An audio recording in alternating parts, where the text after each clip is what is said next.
एक गांव में गीता अपनी चाची ज्योति और उसकी बेटी प्रियंका के साथ रहती थी। जब गीता छोटी थी तभी उसके माता पिता की मृत्यु हो गई थी। तब से वो अपने चाचा चाची के घर ही रहती थी। गीता दिखने में काली और बदसूरत थी, वही प्रियंका दिखने में बहुत खूबसूरत थी। प्रियंका और ज्योति गीता से बहुत नफरत करते थे और सारा दिन उससे घर का काम करवाते रहते थे। एक दिन गीता प्रियंका के कमरे में झाड़ू लगा रही होती है। तभी उसकी नजर प्रियंका की गुड़िया पर पड़ती है और वो उस गुड़िया को उठाकर देखने लगती है। तभी वहाँ प्रियंका आ जाती है और गुस्से से कहती है, तुझे कितनी बार बोला है मेरी गुड़िया को हाथ मत लगाया कर, मुझे कमरे की सफाई करनी है और ये गुड़िया जमीन पर पड़ी हुई थी, मैं इसे उठाकर रख रही हूँ बस। अब तू मुझसे झूठ भी बोलेगी। मैंने तुझे कितनी बार अपनी गुड़िया को हाथ लगाते हुए पकड़ा है और तुझे कितनी बार कहा है कि मेरे सामान को हाथ मत लगाया कर। तुझे समझ नहीं आता है क्या? मुझे लगता है तू पिट कर ही मानेगी अगर मेरी गुड़िया खराब हो गई तो। अच्छा, गुड़िया छूने से गुड़िया खराब हो जाती है क्या? वाह, ऐसा तो मैंने पहली बार सुना है। मैं बस इसे सही जगह उठाकर रख रही थी और छूने में ये खराब हो जाएगी। ऐसी कौन सी गुड़िया है आपकी?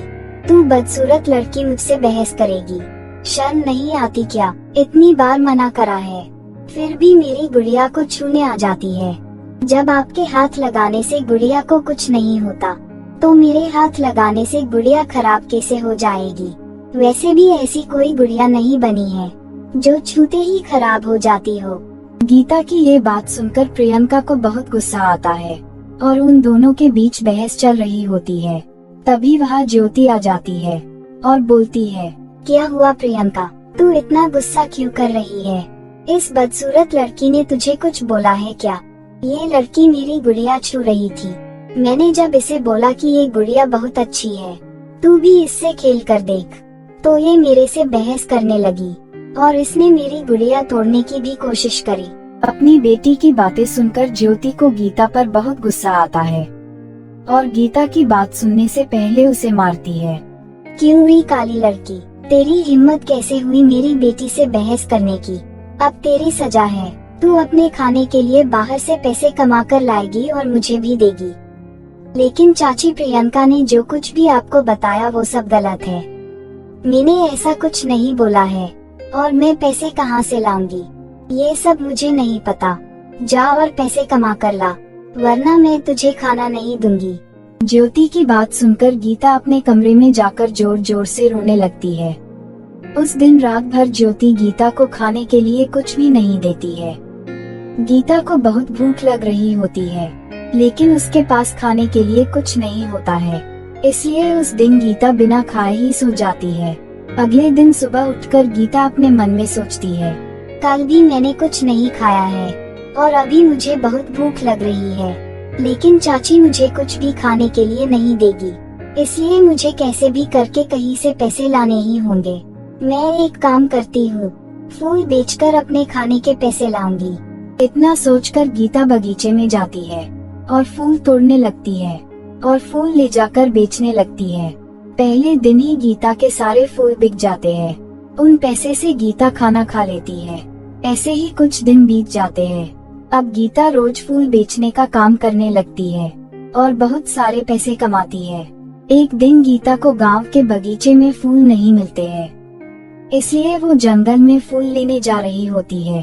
तभी अचानक उसे एक आवाज सुनाई देती है। लगता है कोई चिल्ला रहा है, अभी देखती हूँ कि कौन है। इतना बोलकर गीता आगे की ओर बढ़ने लगती है। तभी गीता को पेड़ से एक चुड़ैल बंधी हुई नजर आती है। अरे, इस जादूगरनी को यहाँ किसने बांध कर रखा हुआ है? मैं अभी इनकी मदद करती हूँ। बेटी, मुझे बहुत प्यास लगी है, मेरे लिए पानी ले आओ। ठीक है, मैं अभी लाती हूँ। इतना बोलकर गीता पानी लाती है और जादूगरनी को दे देती है और रस्सी भी खोल देती है। उसके बाद गीता जादूगरनी से कहती है, क्या हुआ, आपको यहाँ किसने बांध कर रखा था? मेरी जान बचाने के लिए तुम्हारा शुक्रिया। मैं कब से आवाज लगा रही थी कि कोई आ जाए और मेरी जान बचाए, लेकिन कोई नहीं आया। आखिर तुम आई और मेरी जान बच गई। आप पहले मुझे ये बताओ कि आपकी ये हालत किसने करी? इस जंगल में एक दुष्ट जादूगरनी रहती है। मैं एक अच्छी जादूगरनी हूँ। मैं गांव के लोगों की मदद करती हूँ, इसलिए सब मेरी इज्जत करते हैं और उसकी कोई इज्जत नहीं करता। इसलिए वो जादूगरनी मेरे से बहुत जलती है। आज वो धोखे से मुझे यहाँ लेकर आई और मुझे इस पेड़ से बांधकर चली गई। उसे लग रहा था कि मैं यहाँ खड़े भूखे प्यासे में मर जाऊंगी, लेकिन तुम्हारी वजह से ऐसा हो ना सका। अब तो आप ठीक महसूस कर रही हो ना? हाँ, लेकिन मुझे ये बताओ कि तुम अकेली इस जंगल में क्या कर रही हो? गीता सारी बातें जादूगरनी को बता देती है। सारी बातें सुनकर जादूगरनी बोलती है, तुम चिंता मत करो, मैं तुम्हारी मदद जरूर करूँगी। लेकिन कैसे? आज से तुम्हें फूल बेचने की कोई जरूरत नहीं है। अगर मैं फूल नहीं बेचूंगी तो मुझे खाना कैसे मिलेगा? मैं तुम्हें जैसा बोल रही हूँ तुम बिल्कुल वैसा ही करना। ये सामने वाले रास्ते से सीधी सीधी जाना। कुछ दूरी चलने के बाद तुम्हें एक घना पेड़ नजर आएगा। उस पेड़ के पास जाकर तुम उस पेड़ को अपनी सारी परेशानी बताना। तुम्हारी परेशानी सुनकर वो पेड़ तुम्हारी मदद जरूर करेगा। लेकिन पेड़ मेरी मदद क्यों करेगा? और पेड़ मेरी मदद कैसे कर सकता है?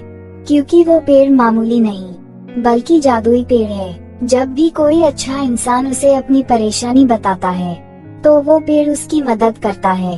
ठीक है, आपका बहुत बहुत शुक्रिया जादूगरनी जी। उसके बाद चुड़ैल वहाँ से चली जाती है। गीता चुड़ैल के बताए हुए रास्ते पर चल पड़ती है। थोड़ी देर बाद गीता उस जादुई पेड़ के पास पहुँच जाती है और उस पेड़ को अपनी सारी परेशानी बताती है। तभी पेड़ से आवाज आती है, मुझे तुम्हारे बारे में सब पहले से ही पता था। तुम एक बहुत ही अच्छी लड़की हो। आज मैं तुम्हें एक ऐसी चीज दूंगा जिसके बाद से तुम्हें कभी किसी के ताने नहीं सुनने पड़ेंगे। इतना बोलकर पेड़ वहाँ एक जादुई गुड़िया ले आता है। गुड़िया को देखने के बाद गीता बहुत खुश होती है। तभी वो पेड़ बोलता है, तुम जैसे ही इस गुड़िया को उठाओगी बहुत खूबसूरत हो जाओगी। पेड़ की बात सुनते ही गीता उस जादुई गुड़िया को उठा लेती है। गुड़िया उठाते ही गीता बहुत गोरी और खूबसूरत हो जाती है। तभी पेड़ बोलता है, इतना ही नहीं, तुम जो चाहो इस जादुई गुड़िया से मांग सकती हो। ये गुड़िया तुम्हारी सारी इच्छाएं पूरी करेगी। पेड़ को शुक्रिया बोलकर गीता अपनी चाची के घर वापस चली जाती है। गीता को खूबसूरत देखकर प्रियंका और ज्योति हैरान हो जाती है। अरे माँ, पूछो तो इससे आखिर ये इतनी खूबसूरत कैसे हो गई? गीता दोनों माँ बेटी को सारी बात बता देती है। तभी प्रियंका को गुस्से से कहती है, प्रियंका, तूने कुछ दिन पहले मेरे ऊपर इल्जाम लगाया था कि मैंने तेरी गुड़िया तोड़ने की कोशिश की है। और हाँ, अब मुझे आप दोनों के साथ नहीं रहना है, क्योंकि आप दोनों ने मेरे साथ बहुत बुरा व्यवहार किया है। इतना बोलकर गीता वहाँ से चली जाती है। गीता के वहाँ से जाते ही दोनों माँ बेटी के मन में लालच आ जाती है और दोनों माँ बेटी भी गीता का पीछा करने लगती है। तभी एक खाली जगह पर गीता जादुई गुड़िया से अपने लिए एक घर मांगती है और उसके इतना बोलते ही वहाँ पर घर आ जाता है। ये सब देखकर दोनों माँ बेटी हैरान हो जाती है और उन्हें जादुई गुड़िया के बारे में पता चल जाता है। माँ, इसके पास तो जादुई गुड़िया है, चलो इससे छीन लेते हैं और हम अमीर हो जाएंगे। उसके बाद दोनों माँ बेटी गीता के पास जाती है और उससे जबरदस्ती वो जादुई गुड़िया छीन लेती है। गीता से जादुई गुड़िया छीनकर प्रियंका अपने हाथ में रख लेती है और जादुई गुड़िया लेते ही वो काली और गंजी हो जाती है। माँ, ये क्या हो गया? प्रियंका रोने लगती है और दोनों माँ बेटी जादुई गुड़िया गीता को देकर वहाँ से भाग जाते हैं। इस वीडियो को लाइक करें और हमारे चैनल अनजान कहानी को सब्सक्राइब करें और अपने दोस्तों के साथ शेयर करें और ऐसी वीडियोस देखते रहने के लिए बेल आइकॉन को दबाएं।